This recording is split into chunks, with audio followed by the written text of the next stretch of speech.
Quelles sont tes racines et tes fondations? On va dire que je viens de deux familles, ma mère, mon père, deux familles très différentes. Mon père, on va dire une famille modeste, famille du peuple, de la Sarthe, grande famille, pas mal de 7 enfants, d'une grand-mère directrice d'école, d'un grand-père, je n'ai jamais su ce qu'il avait vraiment fait, mais d'un grand-père, d'une famille j'allais dire du terroir de la terre, quoi. Enfin, même si elle était directrice d'école, mais ça reste des gens pour moi vraiment de la terre, du peuple.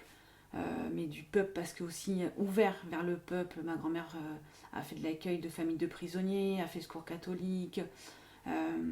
Donc quand même une envie d'aider l'autre. J'ai dans ma famille des gens qui ont été famille d'accueil pour des enfants maltraités, des instits. Peut-être pour ça d'ailleurs que je voulais faire un site à l'époque. Mais voilà, une famille du peuple, une famille vivante, avec des grosses fêtes familiales. Et du côté de ma mère, on est un peu sur un autre registre. Famille, j'allais dire, un peu plus bourgeoise, un peu plus, je sais pas qu'elle m'en voudra pas, entre guillemets, un peu plus vieille France, un peu plus ce que moi j'appelle les bourges catho en rigolant, mais euh, beaucoup de principes, beaucoup plus de valeurs. La femme ne travaille pas, ma grand-mère a jamais travaillé, elle a eu 4 enfants. Mon grand-père a travaillé, mais une famille voilà, un peu plus dans la bourgeoisie. Euh, et bourgeoisie, voire un peu plus, des terriens, mais dans le sens de on a des terres et des beaux bâtiments. Parce que nous on appelait châteaux à l'époque. Bon, quand on les a revus, finalement c'était pas des gros châteaux, hein, c'était des belles maisons, on va dire, plus que des châteaux, mais bon, petits, ça nous paraissait être des châteaux. Euh, mais voilà, une famille un peu différente. Donc en fait, c'est vrai que c'est deux mondes qui s'opposent, et deux mondes qui s'opposent et qui se marient. Mon père, c'est quelqu'un qui a vécu dans sa jeunesse avec la télé. Ma mère, la télé était interdite. Euh, Mon père a connu des grosses fêtes de famille. Ma mère, c'était pas tout à fait le même système. Beaucoup plus de valeurs d'un côté. Alors, même des valeurs des deux côtés, mais pas du tout les mêmes. Donc, deux mondes qui se sont opposés, qui ont essayé de cohabiter. J'espère qu'ils m'en voudront pas. Qui ont essayé de cohabiter, qui ont cohabité avec ce qu'ils pouvaient aussi comme outil. On parlait moins de l'époque de communication. Je me rends compte que c'est pas un couple qui a été très fort en communication pour pouvoir exprimer ses choix, ses valeurs, ses façons de penser. Donc on en a été un peu dans deux mondes un peu opposés. Donc nous on arrive là-dedans, donc moi avec ma soeur après. Euh, on a été désirés, mais des parents très jeunes quand ils nous ont eu aussi. Euh, Très jeunes, sûrement un peu trop jeunes. En tout cas un couple qui n'avait pas vécu sa vie de couple et pas les mêmes projets de vie de couple finalement. Aujourd'hui ils sont plus ensemble, mais c'est pas, c'est pas, c'est pas anodin et ça aurait été même logique que ça soit même avant. Euh, mais finalement, quand on parle avec l'un et l'autre, bah, finalement, tu te dis, mais comment même ils ont pu rester autant de temps ensemble, sachant que c'était pas du tout les mêmes projets de vie, les mêmes projets de couple, les mêmes visions de couple. Voilà. Donc, mes racines, elles sont là. J'en suis fière, en fait, aussi. Ça a souvent été une blague dans mes amis. Que des fois ils me disaient oh là t'as un côté un peu bourge, tu fais ta bourge, côté un peu noble. Alors du coup je disais bah attendez moi j'ai des châteaux dans ma famille, hein. Mais du coup c'était même drôle parce qu'en fait dans ma famille il y a quand même une famille qui avait une particule en deux, qui a épousé un le, et ma mère du coup qui était devenue de deux à le bah, devient un rien entre guillemets parce qu'il n'y avait pas de particule. Et ça se faisait, enfin je veux dire, à l'époque pour mes grands-parents maternels, oh, c'est quand même un peu la dégringolade quand même, quoi. Ma grand-mère qui était une 2 épouse un le, de genre bon on est moins bien. Et puis ma mère du coup un le bah, devient sans particules, quoi. Et c'est vrai que c'est ce côté un peu vieille France, mais que j'aime bien. J'aime bien ce côté un peu vieille France. On a des racines différentes parce que la famille de mon père c'est une famille qui est capable de s'engueuler, qui est capable de parler haut, quoi. On parle haut, on peut se foutre, pas se foutre sur la gueule, mais enfin, verbalement parlant. On peut s'engueuler, on peut dire les choses, si on n'est pas d'accord, ça se dit, on se fait la tête, on boude, on se fâche. Chez ma mère, c'est pas du tout ça. Chez ma mère, c'est très édulcoré. C'est un côté un peu béni oui-oui, un peu bisounours, quoi. Tout le monde s'aime, tout le monde il est beau, tout le monde il est gentil. Ma mère, vous faites une fête de famille, on est 30, il n'y a jamais un mot plus haut que l'autre, quoi. Il n'y aura jamais une engueulade. Mais il n'y a jamais non plus de.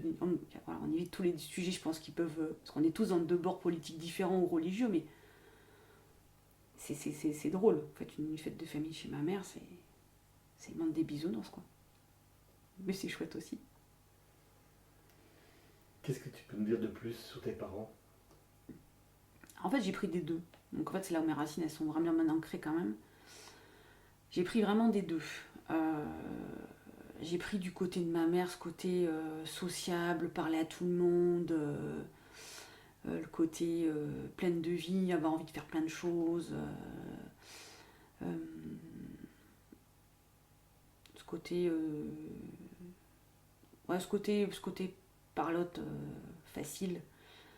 J'ai pris du côté de mon père, peut-être le côté. Alors, du coup, j'ai pas pris le côté naïf entre guillemets de ma mère. J'ai pris du coup le côté un peu plus sérieux de mon père. J'ai pris du côté de mon père quand même ce côté sérieux, cadré. Je fais pas n'importe quoi, même des fois on peut me dire que je suis un peu tout feu tout flamme, mais c'est quand même toujours réfléchi, toujours posé. Le côté un peu banquier aussi de mon père. Bon, il travaillait à la banque et moi je voulais surtout pas rentrer dans la banque, hein, surtout pas faire comme papa. J'ai tout fait pour pas y rentrer, mais j'y suis quand même rentrée. Mais pas la même banque quand même, c'était ma fierté de pas être dans la même. Mais j'ai pris le côté quand même de mon père là-dessus. Dire, voilà, même si c'est tout feu tout flamme dans ce que je peux faire des fois, c'est toujours calculé. Il y a jamais, je prends jamais de risques démesurés. Mais par contre, ce que j'ai pris, en tout cas ce que j'ai pris grâce à mes parents, mais pas à eux finalement, mais c'est aussi leur histoire qui m'a fait faire mes choix, de surtout pas faire comme eux, pas subir, pas subir une vie. Je les ai vus finalement subir leur vie l'un et l'autre sans vraiment le dire. Et je sais qu'avec ma soeur on leur avait dit, ça fait pas très plaisir, mais on a dit on va surtout pas finir comme vous. Et donc j'ai divorcé quand j'aurais pu, voilà, j'ai divorcé et quand j'ai divorcé avec ma gamine qui avait 2 ans, j'étais fière. J'étais fière de le faire parce que là je me suis dit voilà, tu vas pas faire comme eux, quoi. Tu sais que tu vas pas sur le bon chemin, tu le sais, tu le sens, tu prends ta vie en main puis t'avances, quoi. Et j'étais fière de me dire c'est aussi parce que j'ai ces racines là, parce que j'ai vu ces racines là aussi. On peut imaginer un peu les racines qui s'effritent parce que on vit pas la vie qu'on veut vivre, mais parce qu'on est marié à la vie, à la mort, pour le meilleur, pour le pire. Et moi je me suis dit non, surtout pas, quoi. Tu peux faire ta vie, tu peux faire autre chose de ta vie. Tu vois, la pente descendante, je la prends pas, celle-là. Voilà, après c'est des choix, mais je suis fière de l'avoir fait. Tes parents ont divorcé, tu avais quel âge? Alors c'est très marrant justement. Mes parents ont divorcé après mon divorce. En fait, j'ai divorcé, donc j'avais 32 ans à peu près. Mon père m'a dit ce jour-là, je suis fière de toi, ma fille. Alors, c'est un peu choquant. Mais sur le coup, je comprenais pas. Puis il me dit, j'ai toujours pensé que tu étais quelqu'un qui avait pas de caractère, qui était quelqu'un qui avait pas de force, que tu étais faible, que tu n'avais pas de puissance, enfin que tu pouvais pas t'imposer. Et il me dit, voilà, chapeau, je suis fière de toi. Parce qu'en plus, j'ai géré tout ça. Enfin, je veux dire, j'ai divorcé entre mes seuls. Ça, j'ai rien dit. J'ai quasiment pas parlé. J'ai jamais dit ce qui se passait ou pas. J'ai jamais dit mes problématiques ou pas. J'ai quasiment dit les choses une fois que je partais. Ça a été un peu mes parents. Ah bon, on découvre tout ça. J'ai pas demandé leur accord, j'ai pas demandé leur aval, mais j'ai pas non plus demandé leur soutien. J'ai avancé. J'ai juste demandé le soutien au moment de l'acte parce qu'il fallait bien trouver un lieu à un moment donné ou un petit peu d'aide physique, on va dire. Mais financièrement, je me suis débrouillée, j'ai tout fait toute seule. Et là, mon père m'a dit, je suis fière de toi. Et en même temps, j'ai quand même vu dans ce regard ah merde, quoi. Les femmes, elles peuvent être indépendantes aussi. Je pense que mon père ne pensait pas que ma mère puisse partir. Et je me souviens que ma mère, quand elle a vu que je partais, quand elle a vu que je me démerdais, que j'ai pris mon appart, que je payais tout toute seule, j'étais avec ma gamine sous le coude, que je menais ma vie et tout, je sais qu'un jour elle m'a dit mais tu t'en sors, t'y arrives, c'est possible alors, on peut s'en sortir. Mais, bon, oui maman, girl power quoi, on y va à fond. Et je me suis vue lui dire mais maman tu peux le faire toi aussi. Alors est-ce que je l'ai dit ou pas, j'en sais rien. Bon, désolée si papa je l'ai dit. Mais... et ma sœur en fait se sépare aussi dans la foulée. Et je crois qu'un an après ou 2 ans après, enfin un an après je pense, ma mère dit à mon père c'est fini, je m'en vais. Alors est-ce qu'on lui a donné le courage ou pas de le faire? Mais à coup pas.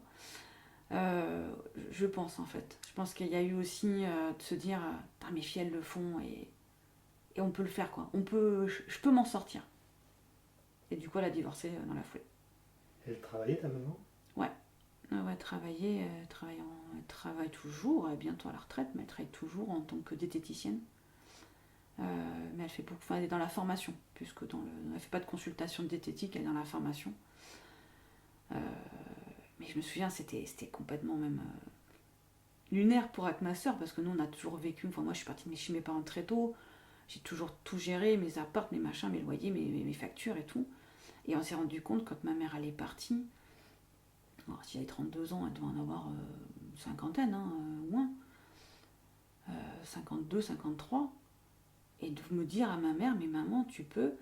Oui, non, mais quand même... l'EDF... Et en fait, se rendre compte qu'en fait, elle avait jamais vraiment géré tout ça. Parce que c'est mon père qui gérait tout. Et là, ma mère, de nous dire avec ma soeur, mais vous vous rendez vraiment pas compte de ce que c'est que payer un loyer, l'EDF et l'eau et... Bah, si, en fait, ça fait 10 ans que nous on le fait. Mais c'était complètement lunaire parce que on voyait que ma mère basculait dans un monde qu'en fait elle ne maîtrisait pas quoi. Tu as utilisé le mot mea culpa.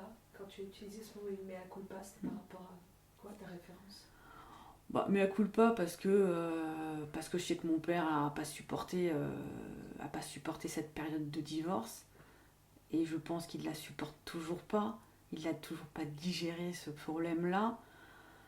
Pour lui, alors c'était ses valeurs, hein, après elles sont ce qu'elles sont. Pour lui, voilà, c'était à la vie, à la mort. On reste même si on s'aime pas, c'est pas grave, il faut rester. Alors je suis restée pour les filles, puis après je suis restée parce qu'il fallait rester, parce que je me suis mariée, j'ai signé un contrat, on ne dénonce pas un contrat entre guillemets. Voilà, ce sont ses valeurs.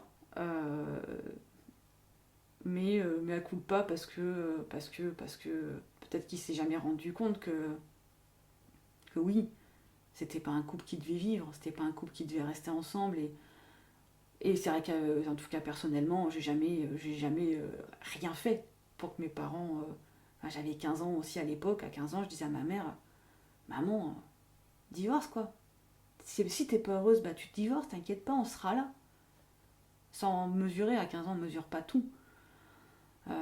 Mais je me souviens d'avoir regardé des films génial, mes parents divorcent, ces trucs comme ça. Et je disais à ma mère, mais t'inquiète, on est là. Ça, je mesurais rien hein, financièrement parlant ou quoi que ce soit, mais je voyais que mes parents étaient pas heureux, mais l'un et l'autre en fait. Mais pour moi, ils auraient. Je l'ai dit à mon père il n'y a pas très longtemps. C'est un couple qui aurait même jamais dû rester ensemble. Mais jamais dû être ensemble en fait. S'ils avaient vraiment été honnêtes entre guillemets l'un envers l'autre, il y a eu tellement de projections que c'est plus un couple par projection qu'un couple réel en fait. Mais à le couple pas parce que oui. Parce que voilà, c'est vrai que je pense que pour mon père, si jamais il entendait ça, c'est pas forcément agréable de s'entendre dire ça, mais en même temps il le sait, je l'ai déjà dit.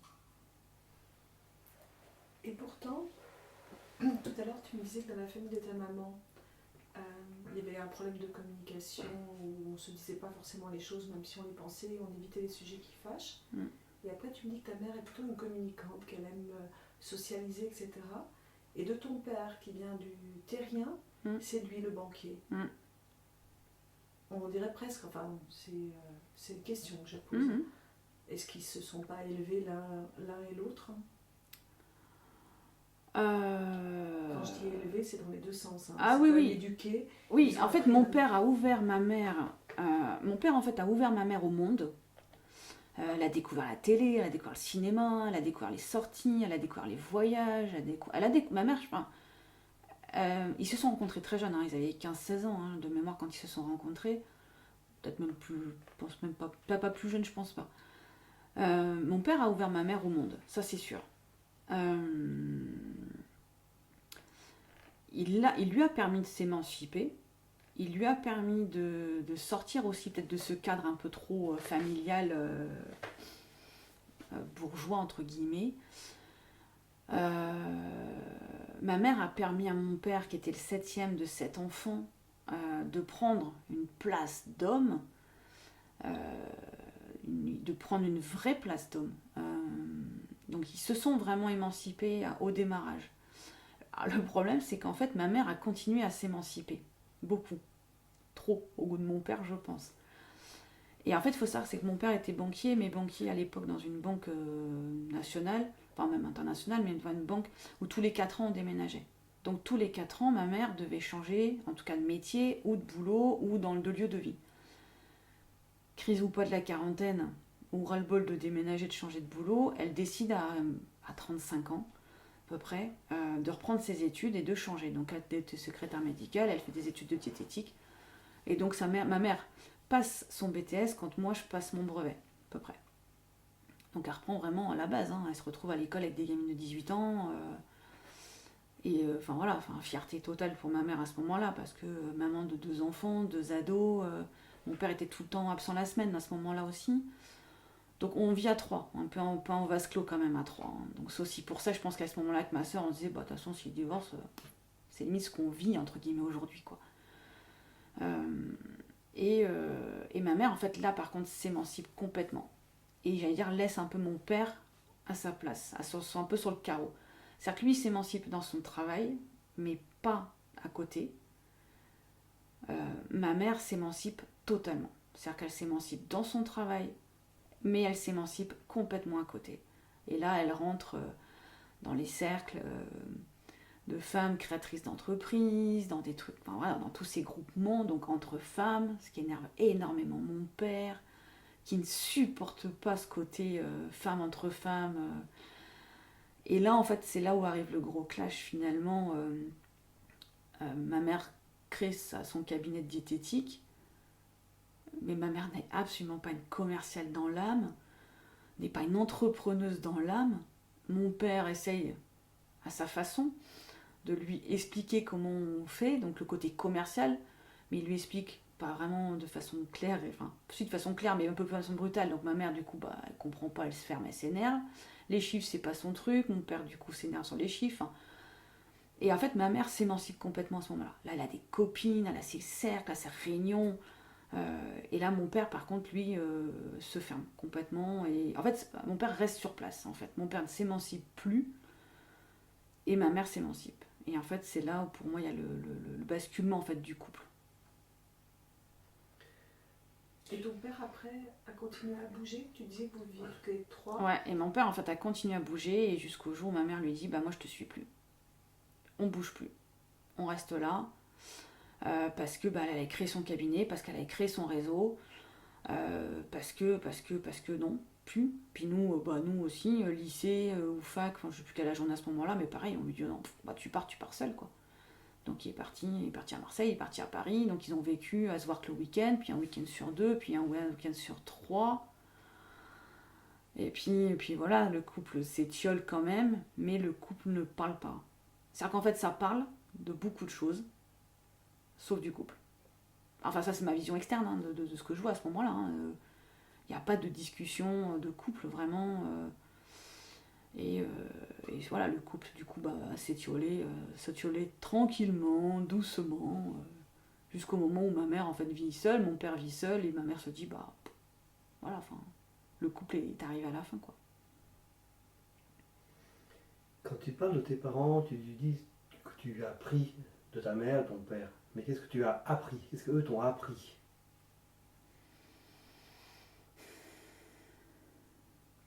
Qu'est-ce que mes parents m'ont appris? le sens de la famille. Les valeurs quand même, les valeurs qu'ils avaient, de famille ou pas. Ma mère nous a appris, mais j'allais dire presque sans le faire exprès, finalement, cette ouverture aux autres, le côté social, bleu, social. Le côté droiture quand même aussi, le côté respect de l'autre, côté respect. Mon père nous a beaucoup appris le côté. Alors lui, il travaille dans la banque, mais alors, c'est pareil, ce côté un peu par contre banque à l'ancienne, c'est le côté on respecte son employeur, on respecte la hiérarchie, mais une envie de carriériste quand même. Et mon père nous a appris ça, cette volonté de toujours aller un peu plus haut, d'aller un peu plus loin. Mon père, je l'ai vu quand même réviser, il a passé des concours internes. Donc les deux nous ont quand même appris il ne faut pas se contenter de ce qu'on a. On peut toujours aller chercher un peu plus loin. Ma mère nous a appris du coup qu'on pouvait changer de vie aussi. Du coup, on peut se dire qu'à un moment donné, on a une carrière et puis on en a une deuxième. Mon père nous a appris par contre, à l'inverse. C'est-à-dire, il nous a aussi appris comment dire je ne sais plus comment dire ça, mais la fidélité à un travail ou une fidélité pro ou une fidélité. Que ce soit positif ou négatif, finalement, la fidélité, si c'est pour en souffrir, est-ce que c'est une bonne fidélité? Bon, question. Mais ça, voilà, c'est des choses qui nous ont appris. Et puis ma mère nous a appris, en fait, au fur et à mesure, mais sans vraiment le faire exprès non plus, ce côté femme qui s'assume. Il y avait un peu fait ce que je dis, mais pas ce que je fais. Donc il y avait aussi le discours, et puis c'est fait à elle. Mais voilà, le côté un peu, voilà, on peut être des femmes entrepreneuses, il faut se respecter. Faites pas ce que je fais, ou faites pas ce que j'ai fait. Donc voilà, c'est des choses qui nous ont appris. Après, j'ai aussi appris à leur dépens de faire surtout pas ce qu'ils faisaient. De m'émanciper peut-être plus tôt, de croire en moi, de croire en moi,